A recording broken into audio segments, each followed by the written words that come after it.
President or Fox News pundit? Let's talk about it. I went looking for the president in Charlotte, North Carolina on Friday. He was heading there for a big Friday night rally. But he started the day at 3:14 a.m. by bashing CNN. A few hours later, another apparent bomb addressed to CNN was found in the mail nearby here. The president tweeted again, putting bomb in quotes, downplaying what he called this bomb stuff and worrying about the GOP's midterm chances. Now, those are the actions of a Fox talking head, not a president. So I flew to Charlotte. Well, actually, I've been planning to go there for a while. When I reflected on my coverage of the 2016 election, I regretted that I had never been to a Trump rally. I thought I should have experienced it for myself. Well, as you know, he's having lots of rallies this month, so I had booked this trip before the mail bombs. Walking into the arena, a big screen tells you to sign up for real news by following Trump on Twitter and Facebook. But in talking to the rally goers, I could tell most of them were already signed up. These were the converted. They were here for a political concert, for a celebration, and many of them had been to a Trump rally before. They knew the lyrics to his songs, and sometimes they sang along. Here, let me show you what it's like. This is video I shot from inside the press pen, and it really is a pen.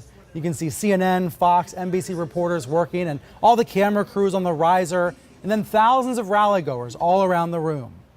When you're in that pen, you really do feel like a zoo animal. Now, before the rally, people are gawking at you, taking pictures, saying you're fake news and enemy of the people. One guy came up and asked me if Sean Hannity was going to be there. Another said he wanted to meet Jim Acosta. But look, there's all kinds of Trump rally goers. Some hardcore fans wear Trump flags on their bodies, but others hang in the back. They don't love everything Trump says, but they still want to see the show. Some folks were rude, calling me names, heckling me during my live shots. They didn't have much interest in a conversation, but others were really friendly. These two guys wanted selfies. We talked about the news and the weather. The thing is, parts of the crowd are primed to chant CNN sucks. But then after they did that, one of the men walked over and said, "Hey, nothing personal." Another said, "We're glad you're here." What you see is the individual versus the collective. You see how someone can fire up a crowd and point energy in a certain direction.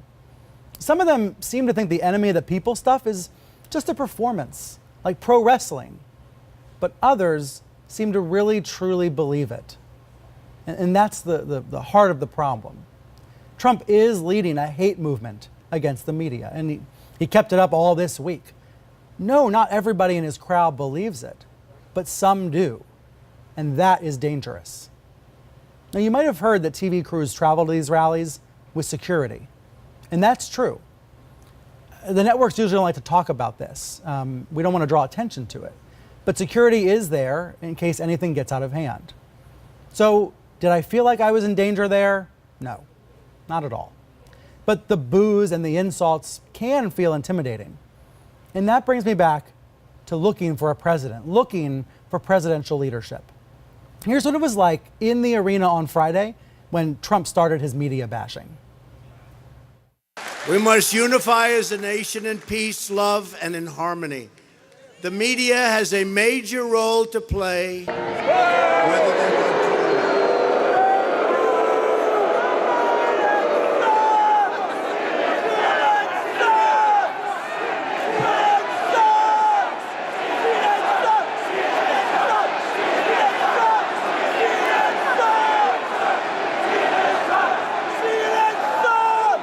And they do indeed. They have a major role to play as far as tone and as far as everything.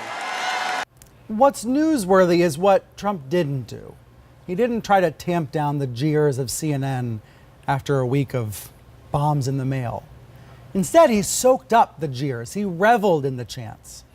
He wasn't channeling the friendly faces who came over to me earlier and said, "We're all people, we all love each other." He wasn't channeling the people who were asking me questions about journalism and wanting to know more. He was fanning the flames. And not just about the media either. When he tells his scary stories about illegal immigration and he rails against Democrats, he's in Fox News pundit mode, not president mode. He makes the crowd angrier. The next day, Saturday, The president rightly tweeted about the evil attack in Pittsburgh. He said, "We must unite to conquer hate." Yes. So when are you going to start?